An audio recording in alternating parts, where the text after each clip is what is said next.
Garden Basics with Farmer Fred is brought to you by Smart Pots, the original lightweight, long-lasting fabric plant container. It's made in the USA. Visit smartpots.com/Fred for more information and a special discount. That's smartpots.com/Fred.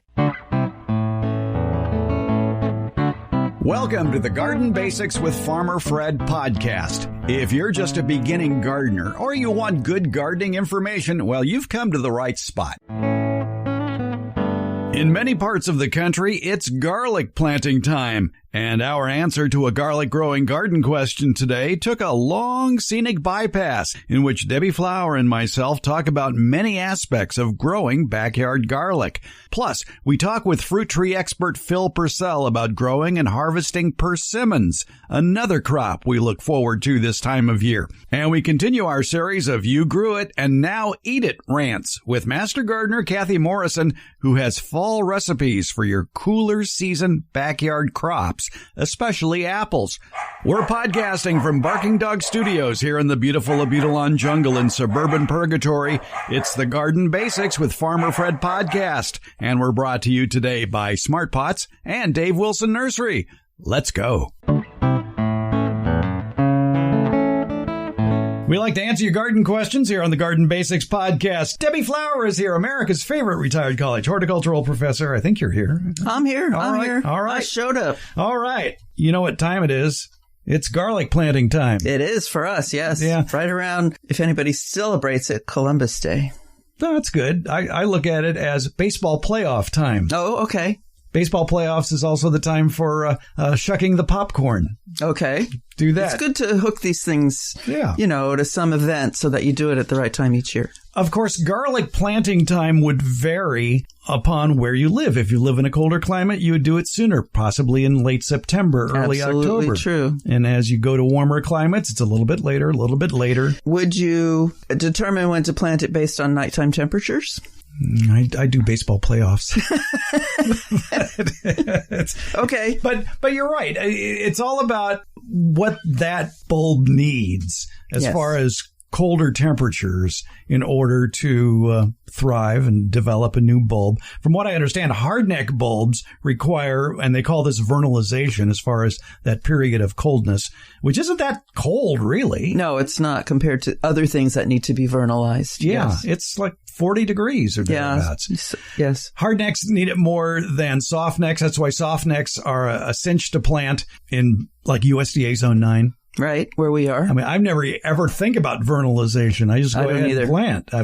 I do when I'm talking about tulips or crocuses or some crocuses, not all. Some tulips, not all. And hyacinths. They need to be vernalized in our climate or they will either not flower or the flower will be so buried down in the leaves you won't see it. In this particular situation, I guess it's a case of it's not flowering you're trying to encourage, it's bulbing that you're trying to encourage. Right, that's the part of the plant we eat is the bulb. Flowering, actually, you want to cut off the flowers. Right, because that will take energy out of the bulb and you'll have, unless you're growing it for seed, I don't know who does that. Companies do. You can buy garlic seed. So there are commercial people who do it. I don't know if any home gardener would do that. I will do it just to attract beneficials to one or two plants. The flowers do that. Yeah. Yes. It's a beautiful globe-shaped flower, and it's full of teeny tiny flowers that attract a whole host of small beneficials. Basically, you're sacrificing that bulb for the flower. Now, I did see one source that said for best results, the garlic clove needs to be exposed to 40 to 50 degrees in the soil for 6 to 12 weeks during the winter to stimulate bulb formation. In a lot, not most, but in a lot of USDA Zone 9, where you do have colder winters, unlike, say, Southern California, here in Central and Northern California, you get those soil temps between 40 and 50 easily for 6 to 12 weeks. Right.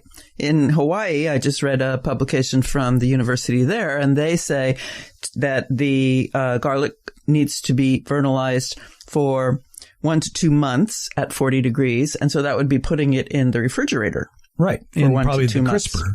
The crisper, right. So you can maintain some humidity to prevent it from drying out. And again, you do want to plant the clove, not the entire head of garlic. You want to separate those cloves out. You can leave the paper covering on each clove and just plant it the fat side down, the base side down. Right. And in our area, you'd plant it maybe 1 to 2 inches deep, and in colder climates, 5 to 6 inches deep. Right. You want to get below that hard freeze line because it will just turn to mush. Yeah, I noticed Cornell University recommended that garlic not only be planted at 5 to 6 inches deep in areas where the ground does freeze, I guess, in New York. Upstate New York, it does. Upstate New York, okay. And New York. I lived on Long Island. The soil does freeze there. Oh, it does? Okay, all right. And then top that with another 4 inches of mulch on top. The mulch is to prevent what's called frost heaving. Mm-hmm. So you have cold weather, bare soil, and maybe, snow or something. And then it warms up. You have a sunny day, and the sun shines down on that snow, and it starts to melt, and it flows into the soil. And then the sun goes down, and it gets cold again, and that water freezes. And as water freezes, it gets bigger because the way the molecules set up in ice versus in water. And that causes cracks in the soil. And if it happens over and over again, plants can actually be pushed out of the ground, and garlic cloves could as well. So if you put a layer of mulch on top and straw is a nice light-colored mulch that would reflect a lot of light, then that freezing and thawing cycle won't happen. Okay. And that makes plenty of sense. And we haven't even come to the question yet that we said we're going to answer. Point. Because Christine, who lives in Vallejo, which is in the Bay Area of San Francisco, mild climate, USDA Zone 9, she asks about growing garlic from last season's harvest. And you're asking yourself, well, wait a minute, I thought you were talking about the refrigeration. What does this have to do with that? Well, it's part of the answer. Here is her complete question. She says, in October of 2022, I planted a purple stripe hardneck garlic from a seed garlic purchased from my local nursery. I did not vernalize them and had a successful harvest in July. I saved a new head to plant out again this fall. Do I need to vernalize those, or can I go ahead and plant them out? Thank you, Christine, for your question. It's amazing. I have a lot of garlic reference books, including one of my favorites, which is the Fillory Farms catalog, which is like a little garlic encyclopedia. Oh, wow. Fillory Farms is up in Washington State. Get their catalog because it is a great garlic reference. Plus some wonderful books like Growing Great Garlic, all about garlic and plant propagation. None of them really provided the definitive answer to your question about vernalization, which again is just refrigeration for a few weeks. However, they all did offer clues for planting garlic. They basically said to store your harvested garlic in a cool place, 50 to 70 degrees, a dry spot, less than 40 to 50% humidity, well ventilated, and you can accomplish that by maybe hanging them in bags. Or in ventilated bags. Stockings, if anybody has any old stockings. I was going to mention that, but that's such a 20th century reference. Yeah, it is. So either hang them in net bags or in a slotted container on a table that allows airflow from the bottom, trying to keep the heads from touching each other. An old bird cage would be good for that. Mm-hmm. If you want to try that. And keep them in a dark area. And it even says in some instances, don't refrigerate your garlic, because that can cause them to sprout. Yeah. And that makes sense based on what we've been talking about. Mm-hmm. The coldness, right. Yeah. And you only want to plant moist, well-formed cloves. And garlic will sprout when it is in temperatures of less than 50 degrees. So basically, if you plant garlic in October or November, which is what is recommended for USDA Zone 9, the soil temperatures will eventually drop below 50, probably in December. As long as you stored the garlic correctly and the heads are healthy. I think last year's crop can be used for next year's crop. Now, I guess the test would be, if your cloves are any good, would be, Christine, plant them now.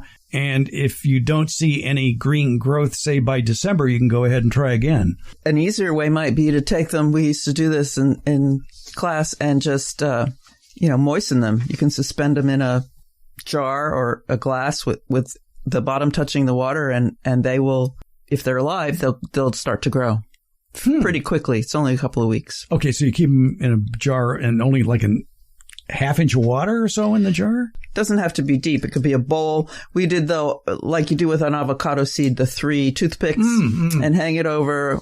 We used jars and brought the water up so that it touches the bottom.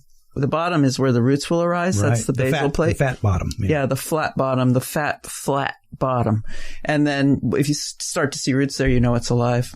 And then it will send the shoot up after that. How long does that take? That takes a little longer. That's maybe a month. Okay. And should it be in a cool place when you're doing this? I've had students have it outdoors, indoors, all over, in a dark place, in a light place. It didn't seem to matter. Yeah, I think we're thinking too hard on this. I think you're right. But go ahead. Yeah, Christine, I'm growing garlic this year from what I grew last year because the bulbs are good and I've got a good storage area, and we'll give it a shot. Right. Those are good things. Your point about it being a healthy clove is very important. So it shouldn't have any mold on it. It shouldn't be shriveled up. And you don't want to buy them from the grocery store and plant them. They may have disease in them. You can still produce in diseased soil. You won't get as much, but farmers do it because they need the income. And if they are not organic, they've been treated to not sprout in the grocery store. That means they probably won't sprout in your soil. Exactly. So if you don't have a source of your own, from your own garden, go to a nursery and buy, they call it seed garlic. Mm-hmm. It is not seeds. It is cloves of garlic. Well, it's a head of garlic. It's a head of garlic, right? Yeah. And you need to separate the cloves. So you have something for dinner too. Right. You try it, see if edible, you like it. Right. If you like that flavor, you can grow some more, but you need to make sure it's disease-free. You don't want to add disease to your own soil. And I think in any climate, it pays to mulch the area too. For instance, I planted garlic yesterday in the morning. Pretty nice weather. By 5 o'clock, it was raining so hard, we came out with 1.5 inches of rain here. Wow. Yesterday. I'm glad I added mulch above where I planted the garlic. That water can really cause soil compaction. Yeah. So by having a few inches I had straw there, that slows the water down. It hits the straw and then it goes slowly into your garden. So that's something to consider, too. Any plant that you're putting out for a cool season garden, if some storm is forecast, and this wasn't forecast, by the way. They were talking about, we'll probably get 1/10 of an inch of rain. Yes. 1/10 of an inch. Well, how about 1.5 inches in a very short period of time? My new rain barrel got a workout yesterday. Your new rain barrel? Yes, I bought a new rain barrel. Okay. What do you mean by a rain barrel? It's a rain barrel. So you're collecting water off your roof? I am collecting water off the roof in an area where there is no gutter.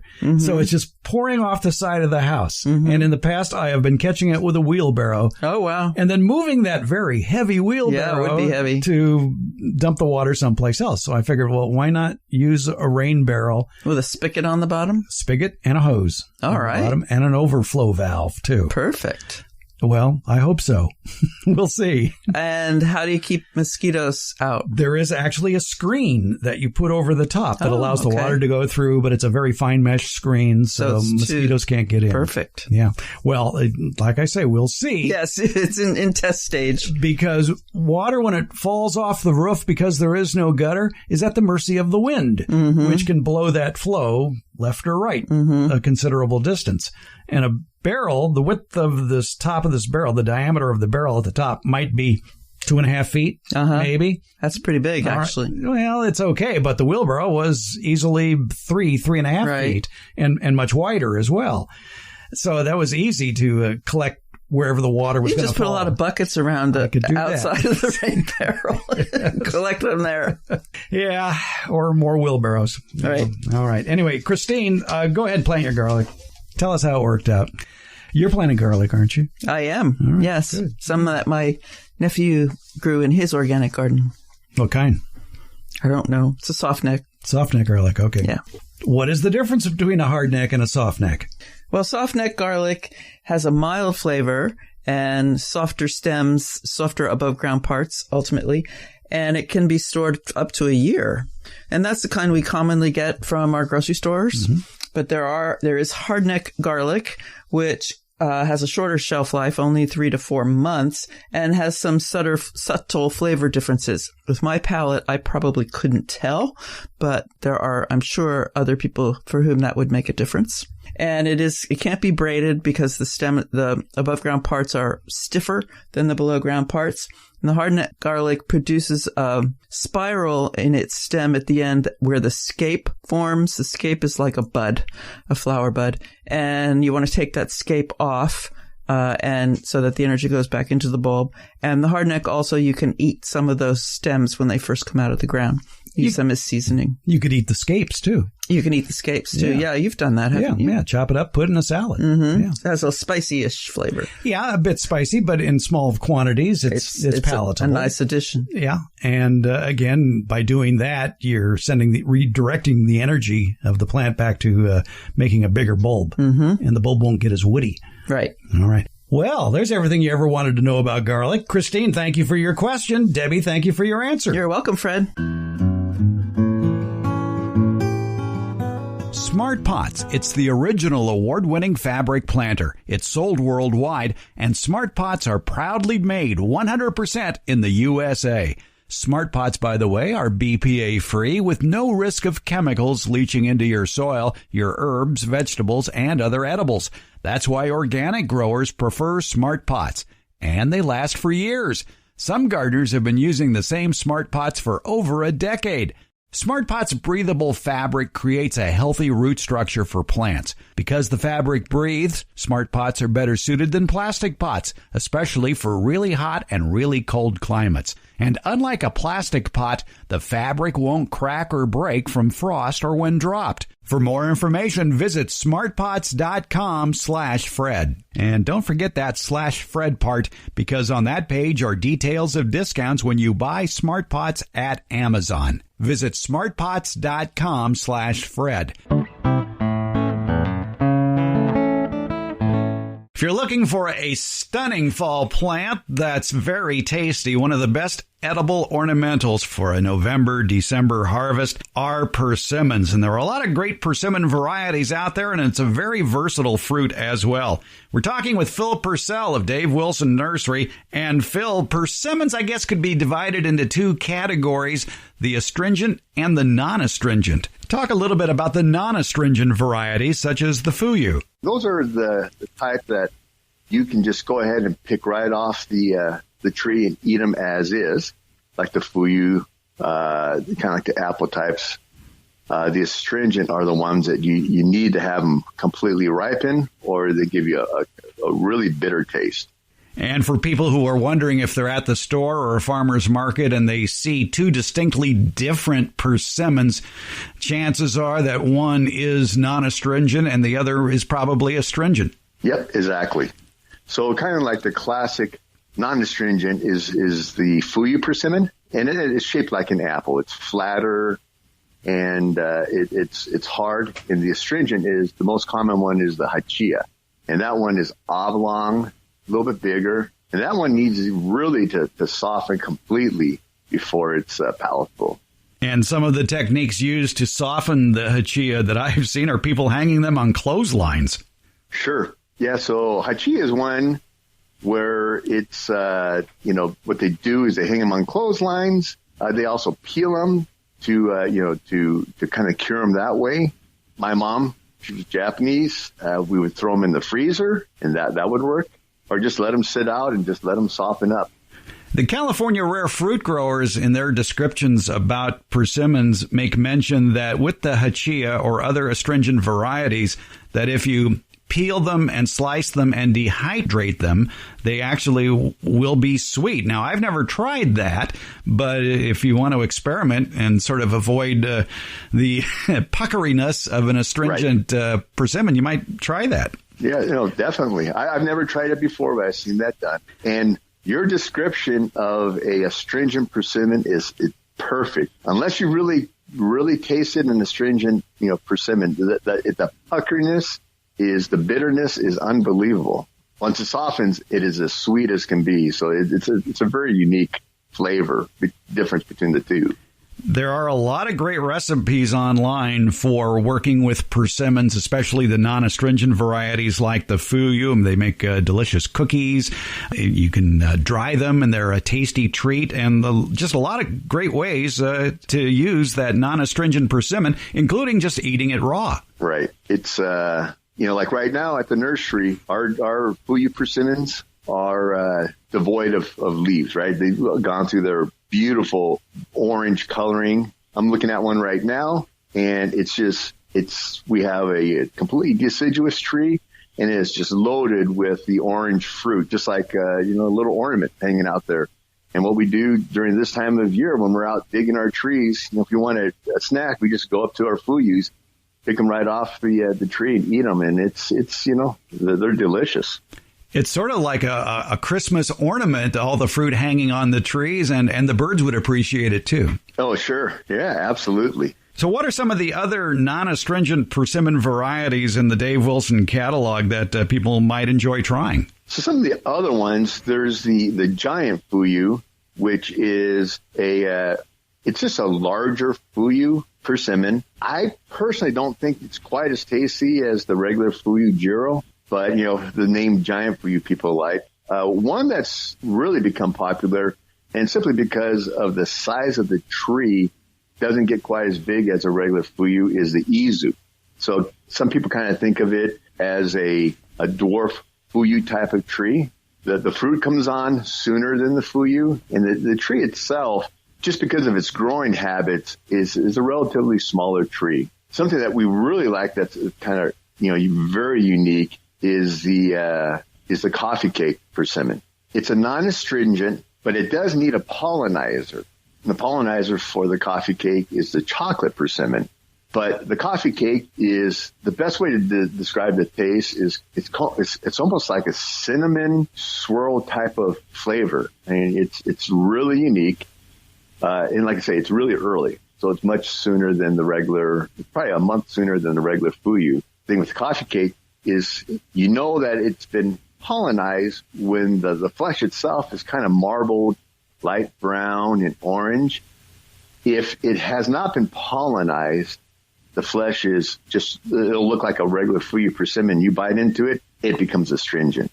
It's kind of a unique one where you don't need to let it soften, but it needs to be pollinized. But the flavor is really a very unique type of almost cinnamon pastry type of flavor.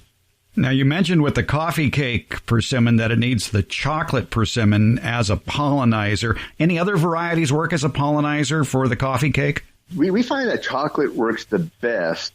You can have a fuyu, and it'll do a kind of a marginal job. And the reason being is fuyus have very few male flowers.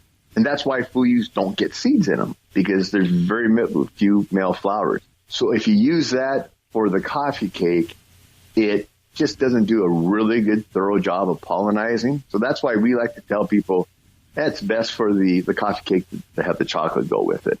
Now, you mentioned another wonderful point about the fuyu persimmon. It is seedless and it's self-fruitful, as many varieties of persimmons are self-fruitful.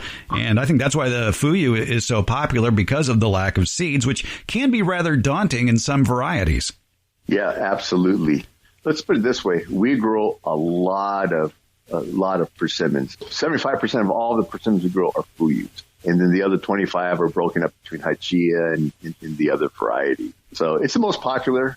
And the other thing about persimmons is that, I'm telling you, for a tree, doesn't get insects, doesn't get, any type of diseases. It's pretty, low maintenance. Loves the valley heat, can take a lot of coal, and, it's that edible ornamental. I'm looking at a fuyu right now, and they're little ornaments on a dormant tree. And even though it can tolerate a lot of cold, it doesn't need that many chill hours, maybe 100 or 200 chill hours during the winter of temperatures between 32 and 45.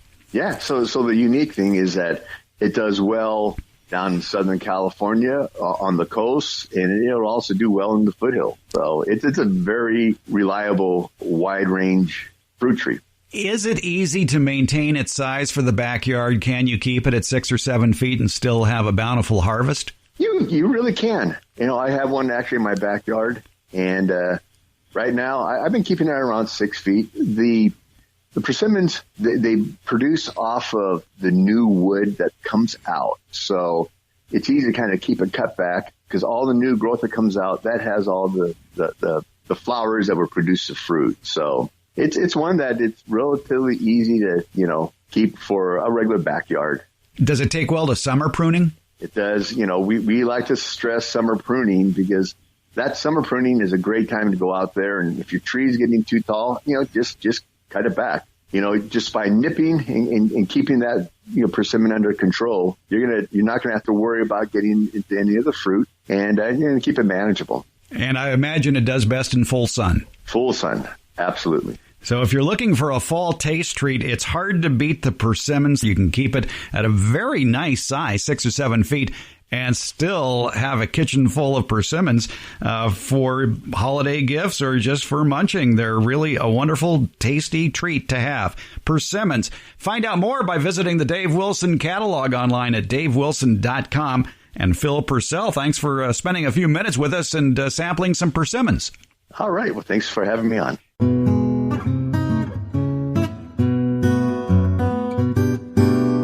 Now's the time to plan the what and the where of what you want to plant for the future. And to help you along, it pays to visit your favorite independently owned nursery on a regular basis throughout the fall and winter just to see what's new. And coming soon to that nursery near you is Dave Wilson Nursery's excellent lineup of farmers market favorites, great tasting, healthy fruit and nut varieties. They'll already be potted up and ready to be planted. And we're also talking about a great selection of antioxidant-rich fruits, such as blueberries, blackberries, raspberries, goji berries, grapes, kiwi, mulberries, gooseberries, figs, and pomegranates. Wholesale grower Dave Wilson Nursery has probably the best lineup of great tasting fruit and nut trees of any grower in the United States. Find out more at their website, davewilson.com. And while you're there, check out all the videos they have on how to plant and grow all their delicious varieties of fruit and nut trees. Plus, at davewilson.com, you can find the nursery nearest you that carries Dave Wilson's plants. Your harvest to better health begins at davewilson.com. We recently talked about fall recipes with Master Gardener Kathy Morrison out at the Fair Oaks Horticulture Center on work days. A lot of great recipes she talked about, including several with persimmons, both the non-astringent persimmon, the fuyu varieties, as well as the astringent variety, the hachia. As you are probably aware, I have an old saying, if you grew it, you have to eat it. Don't throw it away. But at the end of summer, you have a lot of choices to make. And then there are the fall crops to consider. What are you going to eat out of that garden?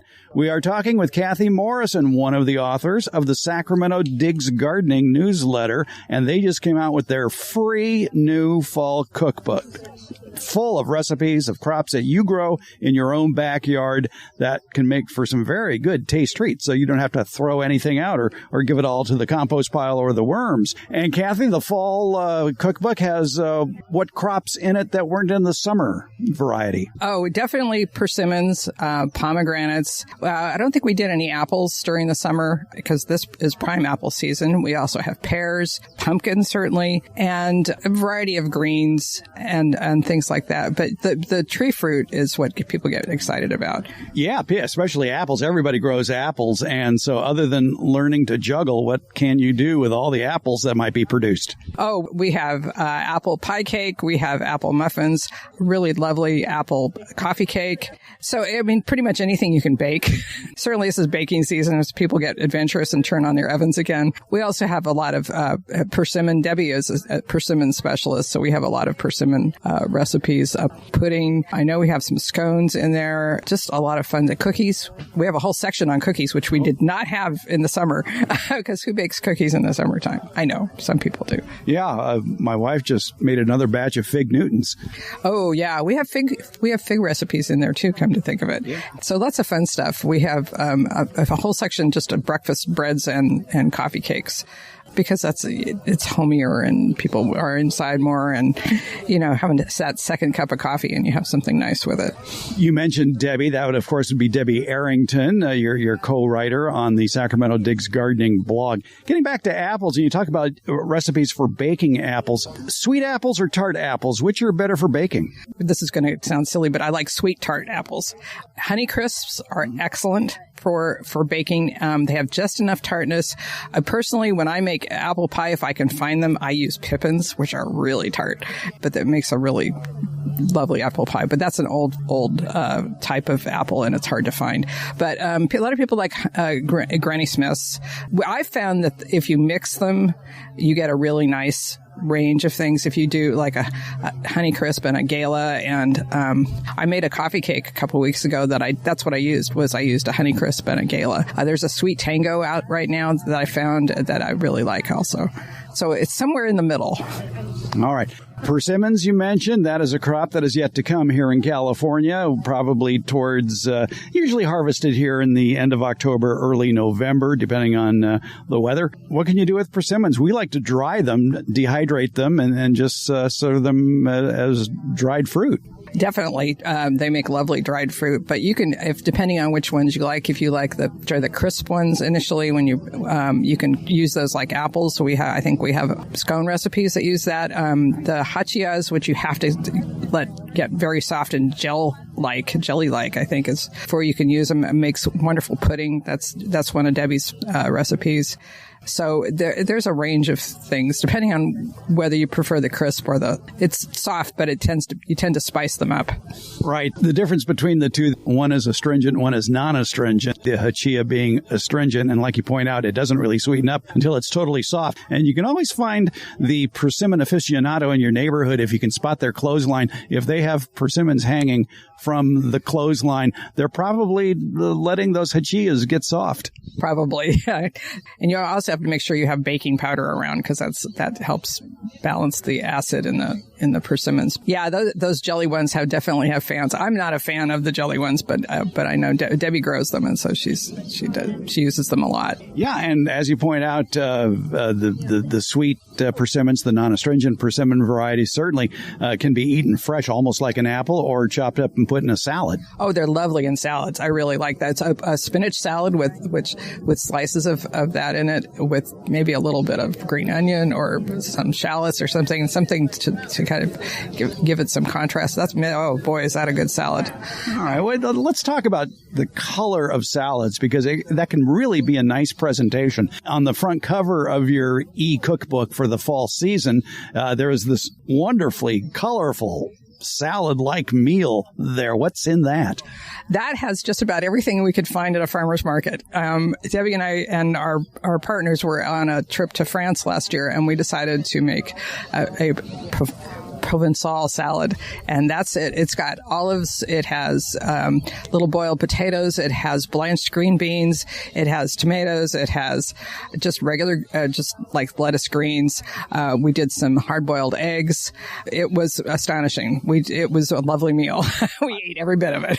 I thought I saw snow peas in there. Oh yeah, that's snow pea. Like I said, anything we could find that was in the market that was in a larger town, market town in Provence, we snapped up and put in that salad. So it's great, but it's very versatile. That was the point of making it, was that you can look around and put things that you may not expect in your salad, and you just have a gorgeous presentation.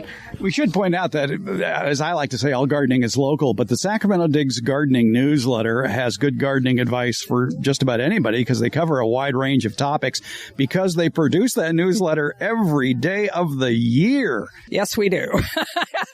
We've worked out ways to hand it off to each other when we've been traveling, when somebody's had a family emergency, when all kinds of things. But we work very well together, and we're used to working remotely. We'll message each other if something has come up, or I'll set up a draft ahead of time, or all kinds of things. But our host, California Local, is our host for our blog and has been for a little over a year now. And they're wonderful about solving problems quickly for us if we run into things. It's been going, I should knock on wood, going pretty smoothly now. And they're very helpful, and especially in putting together the cookbooks. Okay, here's a lesson for you. Never knock on wood if that wood is on a tree and you're standing under the tree and it had rained about 6 hours earlier. It's wet. It's all right. I'm already soaking wet for having to deal with some other things this morning. We had an irrigation problem in the herb garden where I'm working. Here at the Fair Oaks Horticulture Center, it's a work day and it's an open garden day. A lot of people walking around asking questions, and they do it on a regular basis. To find out more about the Fair Oaks Horticulture Center, there's a link to it in today's show notes. And if you want to find out more about Sacramento Digs Gardening, I guess the easiest way to get to it, it would be to do an internet search of Sacramento Digs Gardening. Absolutely. Google it, and it should come right up. You can also reach us through our Facebook page, and that'll take you right to the blog. And the Facebook page is Sacramento Digs Gardening. Yeah, you just go, if you search for that, actually, if you just put Sacramento Digs, it should come up. Not an excavator. No. No. Thanks, Fred. Kathy Morrison, Master Gardener and author of the Sacramento Digs Gardening newsletter. Check out those fall recipes, or at least look at the pictures. They're gorgeous. Thank you, Kathy. Thank you, Fred. We had our first deluge of fall and winter rain in our area of California last weekend, 1.25 inches of rain falling in about a 3-hour period. Now, I realize, compared to many of you, that's just a drop in the bucket as far as rainstorms go. Still, for us water weenies here in sunny California, it sends the locals into a panic. Still, this time of year, it's a good time to think about the question, where does the water go when it falls from the sky and lands in your yard? Today's recommendation for the answer to that is a flashback newsletter podcast episode from last January entitled Drain That Rain. Besides an interview with a landscape architect talking about strategies for keeping heavy rain from flooding your valuables, we have pictures and descriptions on how to do that. Plus, we talk about the garden pests that thrive in wet weather and what you can do about them. You'll find it in the Beyond the Garden Basics newsletter and podcast. It's free. Plus, we will have a link to it in today's show notes, as well as at the Substack app. If you're already a Beyond the Garden Basics newsletter subscriber, it's probably drying off in your email waiting for you right now. Or you can start a subscription. It's free for now. Find the link in the show notes, or you can sign up at the newsletter link at our homepage, gardenbasics.net.